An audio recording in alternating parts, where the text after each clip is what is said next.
Grand pèlerinage organisé en l'honneur de Mama Rosa par l'Association culturelle et de loisirs des Antillais de Sevran. Ce séjour aura lieu à San Damiano Montichiari la Fontanelle en Italie, lieu de culte et de dévotion envers Marie. Départ le vendredi 16 juin et retour le lundi 19 juin. L'hôtel et les repas sont compris. Prix adhérent 250 €, non adhérent 290 € et enfants de moins de 12 ans 200 €. Infoline au 06 80 70 73 26 ou 06 76 73 83 85. Guadeloupe Actualité. La société Caracoli demande le retrait du communiqué de presse publié le 22 mai concernant son jugement pour destruction d'un site de ponte de tortues marines. Elle sollicite la diffusion d'un nouvel avis par le préfet de région Guadeloupe et l'Office français de la biodiversité. Hier, le ministre de l'économie et des finances Bruno Le Maire s'est rendu en visite à l'entreprise Phytobocase. Reçu par son fondateur, le docteur Henri Joseph, ils ont évoqué les différentes problématiques de la société auxquelles sont également confrontés de nombreux entrepreneurs et agriculteurs. On fait le point avec Olivier Félix. Un bilan très positif. Je suis convaincu que le développement de la Guadeloupe passe par les entrepreneurs. J'ai trouvé ici des entrepreneurs très dynamiques, qui croient dans leurs projets, qui sont aux meilleurs standards européens et mondiaux. Et donc je pense que c'est sur leurs épaules que va reposer le développement de la Guadeloupe, la création d'emplois et la création de nouvelles richesses pour l'île. Après, ils m'ont signalé un certain nombre de difficultés qu'il va falloir lever. Donc le sens de mon déplacement ici, c'est aussi d'écouter ces difficultés, de regarder comment est-ce qu'on peut les lever le plus rapidement possible. Je vois un aquaculteur qui se heurte à des décrets qui ne sont pas encore appliqués. C'est pas normal, il faut que ces décrets soient signés, soient appliqués. Je vois d'autres qui se heurtent à des complexités administratives. Il faut lever ces complexités administratives. Donc j'en tire un bilan très positif et je reviens aussi avec beaucoup de travail à faire pour leur simplifier la vie. Ce qui était important de montrer au ministre, c'est que les richesses de la France de demain ne sont pas dans l'Hexagone, mais sont en Outre-mer, avec 80% de la biodiversité française qui sont chez nous et 97% de l'espace marin. Le problème, c'est que nous faisons partie de pays européens, et en fait, tout a été fait chez eux, mais tout est à faire chez nous. Et ça coûte extrêmement cher. Je viens de dépenser l'année dernière 500 000 €. 500 000 € sous mes fonds propres, sans subvention. C'est vrai que j'ai marge au crédit impôt recherche. Mais ce crédit impôt recherche, c'est 30%. 30% de 500 000 €, c'est 150 000 €. J'ai joué ce chèque de 150 000 €, mais les 350 000 €, c'est sous mes fonds propres. D'accord ? Donc je suis en train de m'appauvrir en faisant de la recherche. Je pense que cette utilisation des plantes qui est faite par Phytobocase, c'est l'avenir. Plutôt que d'utiliser des produits chimiques, ici on utilise des plantes pour les cosmétiques, pour l'alimentation, pour les vêtements. Je trouve que c'est extraordinairement prometteur, c'est très convaincant. Et donc maintenant il faut arriver à développer ça à l'échelle industrielle. Je pense que c'est un des grands enjeux aussi, compliqué pour la Guadeloupe, parce que le territoire n'est pas extensible à l'infini, et c'est là qu'il faut arriver à bâtir des partenariats. Moi, je suis prêt à aider à bâtir ces partenariats. Alors, je pense que tout ce qui est simplification administrative doit être fait très rapidement. Donc, on va faire la liste, elle est technique, je ne vais pas vous embêter avec ça, mais je vais revenir à Paris pour que, lors du comité interministériel qui aura lieu le 12 juin, on puisse transmettre aux administrations tous les blocages administratifs qui doivent être levés.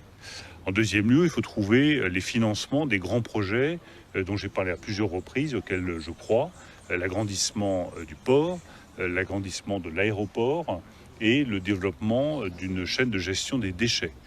Il faut voir comment est-ce qu'on organise tout ça dans le temps pour arriver à régler ces problèmes-là. Et puis, créer des relations avec d'autres grands groupes pour que le savoir-faire exceptionnel de Phytobocase, par exemple, puisse être développé à plus grande échelle. Ça fait partie aussi de ma shopping list. Alors que la Guadeloupe est régulièrement victime d'épisodes persistants de brume de sable, une nouvelle station de mesure de la qualité de l'air a été inaugurée ce matin à Anse-Bertrand. Son implantation en zone rurale permettra de mesurer les niveaux de particules fines liés à ces poussières en provenance du Sahara. Un reportage signé Charlie Dagonia. Aujourd'hui, on est très heureux d'inaugurer notre nouvelle station de mesure de surveillance de la qualité de l'air à Anse-Bertrand. Alors l'objectif de cette station, c'est que c'est notre première station rurale, notre première station fixe en territoire du Nord Grande Terre. Et l'objectif de la station, c'est que, comme vous le savez, la population guadeloupéenne est très impactée par les particules fines. On sait que parmi celles-ci, on trouve une grande majorité de brume de sable. Mais pour pouvoir l'objectiver, il est important pour nous de faire des mesures loin du trafic routier, loin des activités humaines. Et c'est pour ça qu'on a choisi ce lieu dit de Campêche à Anse-Bertrand, qui est également loin des champs de canne, puisqu'on peut avoir l'impact pesticides, camions, tracteurs, etc. Et elle présente l'autre avantage, c'est d'être parmi les premières, enfin la première station, la première commune exposée au vent chargé en brume de sable. C'est un partenariat que nous avons, Météo France et les agences de qualité de l'air en général, toutes les agences de qualité de l'air de France. Et ils utilisent nos données et nous aussi, nous avons à faire traiter leurs données. Ça nous intéresse bien sûr, notamment avec une mesure sur la brume de poussière saharienne que nous suivons, nous, en termes de prévision. Et donc, de pouvoir corréler ces informations-là de mesure et nos prévisions aussi de brume de poussière. Vous savez que la qualité de l'air a toujours été une question un problème pour les individus, pour nous les humains. Parce que ce soit à Anse-Bertrand, Campêche ou dans un autre coin d'Anse-Bertrand, c'est utile pour nous, pour la Grande Terre, parce que vous savez que la qualité de l'air, nous sommes en milieu rural, la qualité de l'air est meilleure qu'en milieu urbain. Et cela est très important aussi pour moi dans la mesure où je sais que l'air est un véhicule de toute forme de pollution. Vous savez, pollution par l'homme, pollution par la nature même. Et puis, comme maintenant nous parlons souvent de pollution, que ce soit au niveau chlordécone, que ce soit au niveau maladie, que ce soit au niveau déchets, etc. Eh bien, il est temps que l'homme soit sensibilisé à cette notion de qualité de l'air qui a un impact sérieux sur sa santé et également sur le bien-être des individus.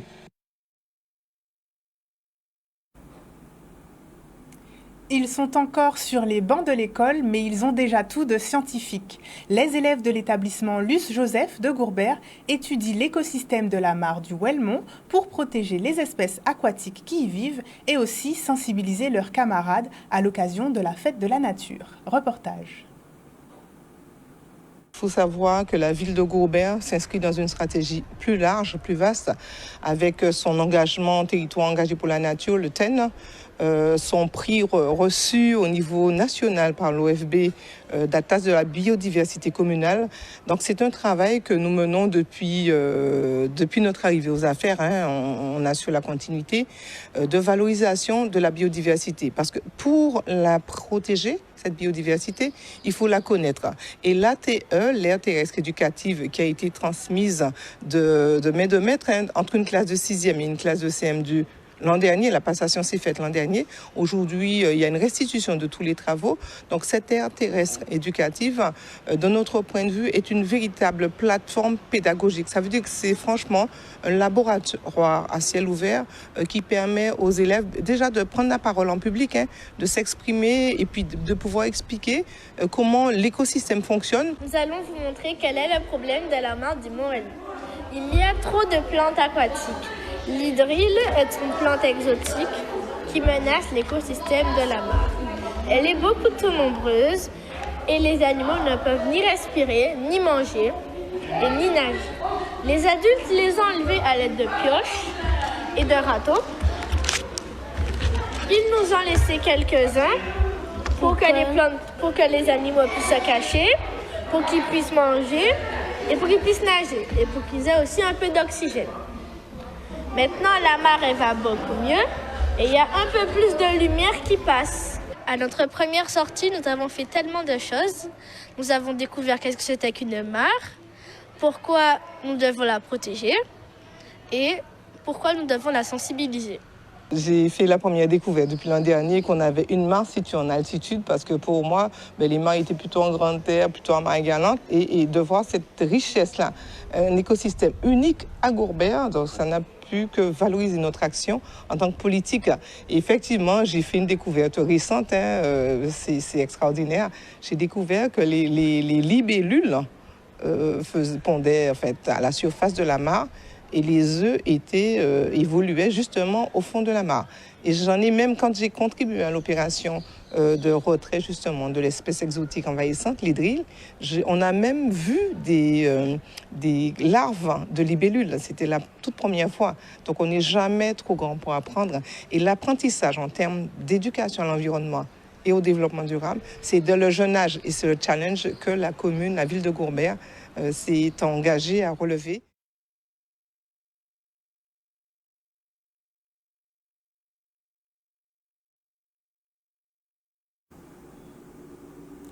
Direction le Gosier, secteur Besson, où se situe la maison des époux Toll, deux figures de la culture et de la tradition guadeloupéenne.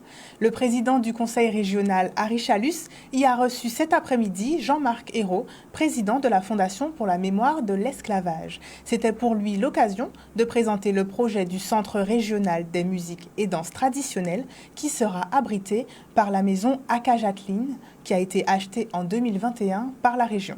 Un reportage d'Olivier Félix. Je suis venu pour le 175e anniversaire de l'abolition de l'esclavage. Je suis venu aussi pour les 221 ans de la mort de Delgrès et d'Ignace, qui ont résisté à Napoléon, qui voulait rétablir ici l'esclavage. Donc c'est tout ça que nous allons honorer, ces combats pour la liberté, c'est cette dignité des personnes qui, réduites en esclavage, ne l'ont jamais accepté. Et donc en Guadeloupe, ce sont des événements très importants, dans toutes les communes, des événements qui vont se produire, des événements de recueillement, de commémoration, mais aussi des événements culturels et des fêtes.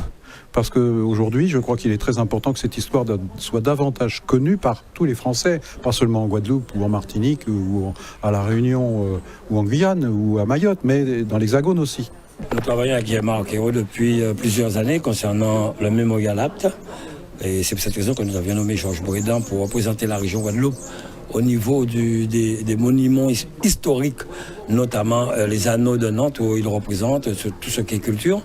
Étant donné que nous avons acquis cette maison Toll, et nous voulons qu'il y ait un circuit touristique en Guadeloupe culturel avec le Mémorial Acte, avec la maison Toll, avec les autres monuments de la Guadeloupe, le fort Delgrès, vous avez la maison Sévalos, nous avons aussi un petit canal, le parcours des esclaves. Donc il fallait effectivement qu'ils puissent voir un peu que la région continue son travail sur la culture, sur l'histoire même de l'esclavage.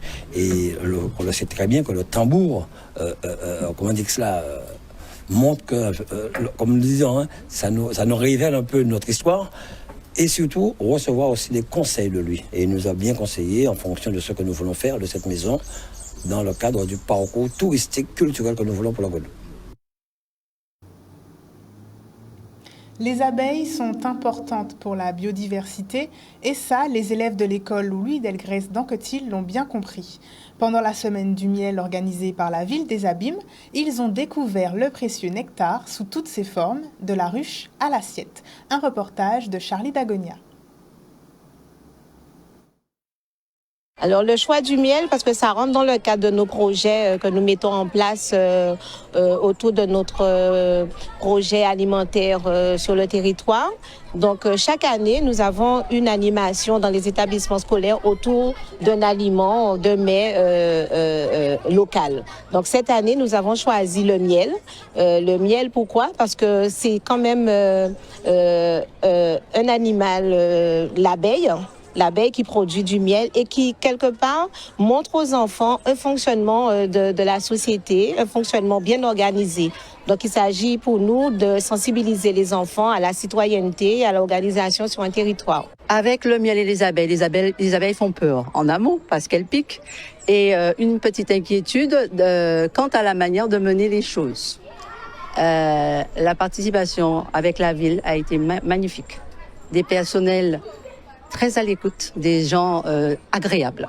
Donc une semaine magnifique, merveilleuse pour nous et pour les élèves.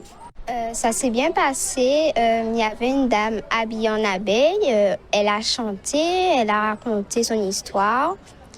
Et elle nous a fait chanter une chanson. Je me rappelle pas trop de la chanson, mais c'est pas grave. Et il y avait des décorations, un musicien qui faisait de la musique et qui nous a raconté aussi une histoire. Notre objectif est atteint dans la mesure où, avec la collaboration du personnel de la restauration scolaire, les enfants ont pu manipuler autour du miel. Donc ils ont dégusté, ils ont découvert, ils ont construit, ils ont produit. Et il y a eu une bonne sensibilisation. D'ailleurs, ça se voit, ça s'est vu tout au long de la semaine autour du miel. Le miel, ça vient des fleurs, du nectar.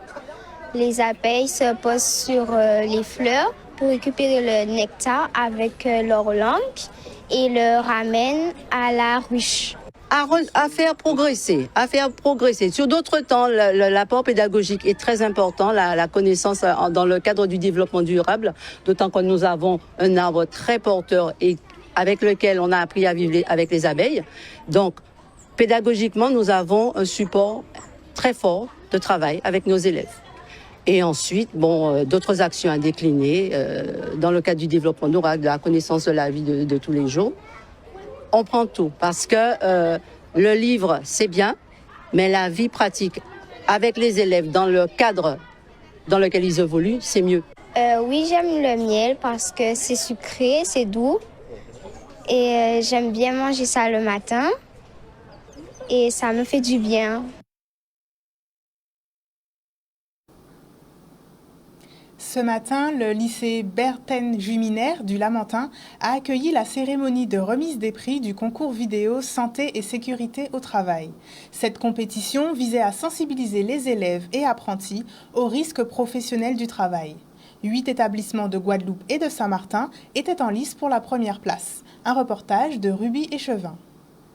Ce concours, il est initié à la base par l'INRS, l'Institut national de recherche pour la sécurité, au niveau national, depuis 11 ans maintenant. Depuis 2 ans, nous avons décidé de le décliner au niveau régional pour pouvoir privilégier les jeunes de l'académie. Ce concours, il a pour but de sensibiliser les jeunes à la prévention des risques professionnels. L'objectif est vraiment d'apporter et d'inculquer une culture de la prévention aux élèves pour qu'ils soient vraiment prêts à entrer dans le monde professionnel et à limiter les accidents du travail. En fait, on est l'assureur des risques professionnels et à ce titre-là, on contribue aussi à faire de la prévention. Et en particulier, en prévention, il vaut mieux agir le plus tôt possible, d'où l'idée de programme où on accompagne en formation initiale l'éducation nationale sur l'enseignement de la santé et sécurité au travail. Et donc, dans ce cadre-là, on a aussi monté un partenariat avec le GIP d'AIFI, le rectorat, au sein de COPIL, où émergent des projets. Et donc ce projet en fait de concours vidéo, nous l'avons effectivement donc porté parce que c'est l'INRS qui a un concours national depuis 11 ans maintenant. Et donc l'idée était vraiment de pouvoir aussi, à travers ce concours, faire une visibilité de la qualité de l'enseignement professionnel sur ces questions de santé et sécurité au travail. Sensibiliser les risques au métier de l'accueil parce qu'il y a beaucoup de personnes qui pensent qu'il n'y a pas de danger.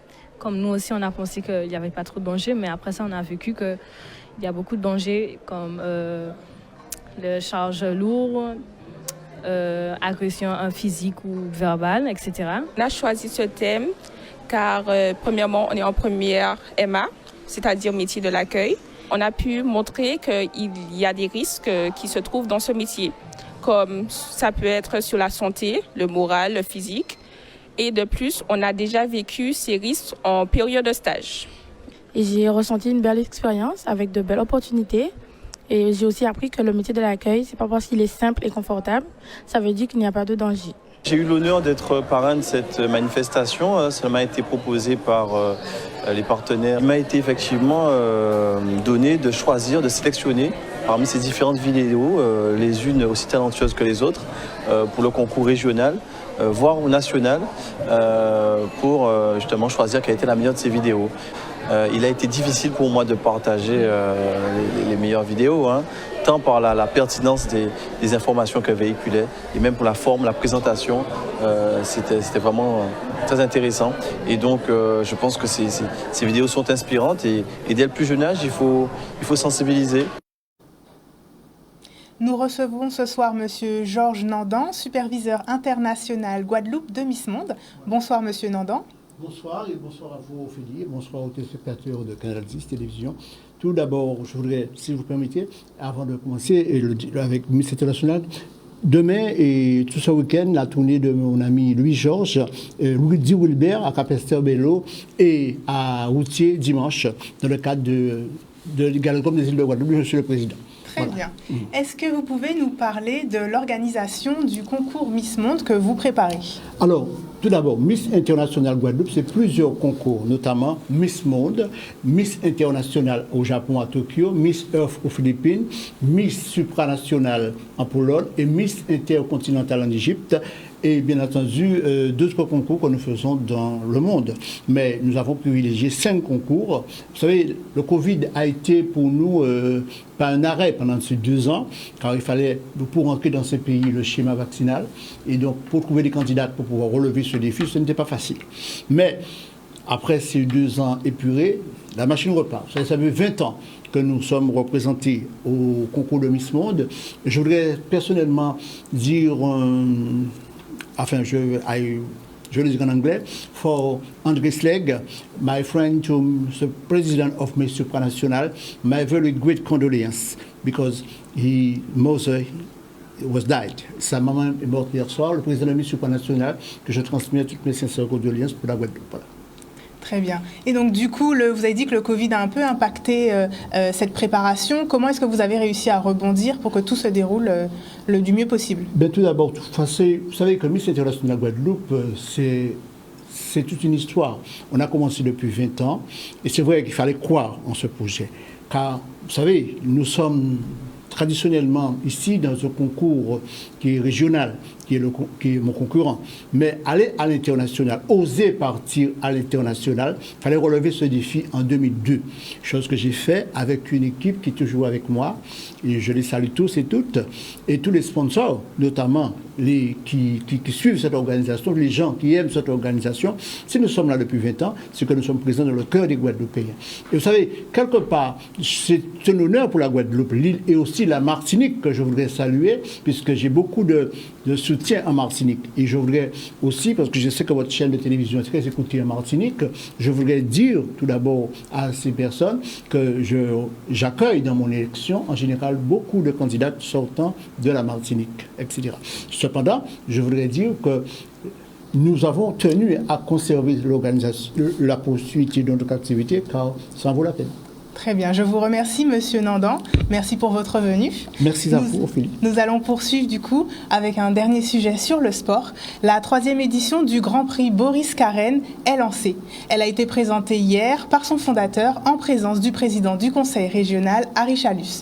La compétition cycliste se disputera jusqu'à lundi où les meilleurs coureurs de Guadeloupe côtoieront des sportifs de tous horizons. Regardez. Après le comité régional, il n'y a que cette compétition vraiment qui a de l'ampleur en Guadeloupe. Ce que fait Boris Carène. Parce que le comité organise le Grand Prix du Crédit Agricole, organise le Tour de la Guadeloupe.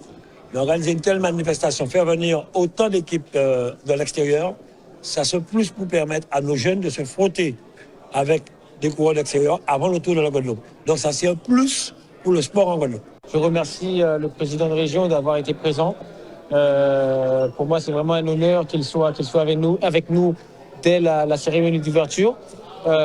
J'interviens sur le Grand Prix Boris Carène, mais je n'oublie pas les personnes vraiment qui sont à la tête de cette organisation, la directrice de l'organisation, Mélissa Fermand, le coordonnateur général, Eugène Nertombe, et l'ensemble, comme a dit le président, des personnes qui œuvrent dans le cyclisme, qu'on ne parle pas, mais qui, sans eux, on n'aurait pas eu une manifestation pour assurer la sécurité des athlètes. Donc vraiment un grand merci à l'ensemble des personnes et bénévoles qui sont autour de nous, qui sont avec nous, et on espère voir un très beau champion lundi aux abîmes. C'est pas Karen qu'on accompagne, c'est tous les cyclistes qui sont sur cette compétition Grand Prix Maurice Carène qu'on accompagne et c'est un plaisir pour lui.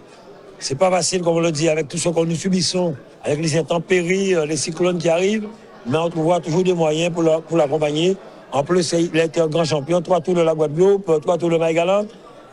Et je me rappelle que je l'ai même suivi une année où il a gagné le Tour de Guyane. Voilà. Donc, oui, il le mérite, il faut l'accompagner, il faut l'encourager. Et comme je le disais, nous avons des jeunes Guadeloupéens qui ont fait la Guadeloupe, qui ont fait beaucoup pour le cyclisme. Je parlais de Ruffin, Théobald, Karen, 3 jeunes. Je pense que ces 3 jeunes peuvent faire évoluer le cyclisme en Guadeloupe et je compte sur eux pour cela. Aujourd'hui, je remercie les clubs, je remercie les coureurs qui, pour certains, travaillaient et ont tout fait pour pouvoir être présents lors de la cérémonie d'ouverture. Vous, les médias, vous le voyez, très peu sur les autres compétitions s'investissent sur la cérémonie d'ouverture. Donc aujourd'hui, ça montre l'élan, la solidarité et l'envie de voir le cyclisme avancer. Donc à nous aussi en tant qu'organisateurs, à nous en tant que champions, à nous en tant que références de pouvoir s'investir dans le cyclisme et de permettre à ces jeunes-là d'avoir un devenir et pourquoi pas, comme a dit le président, dans un futur proche, avoir des coureurs professionnels. Outremernews.fr, le site de l'actualité Outre-mer, 24 heures sur 24 et 7 jours sur 7. Retrouvez la chaîne Outremer News sur YouTube.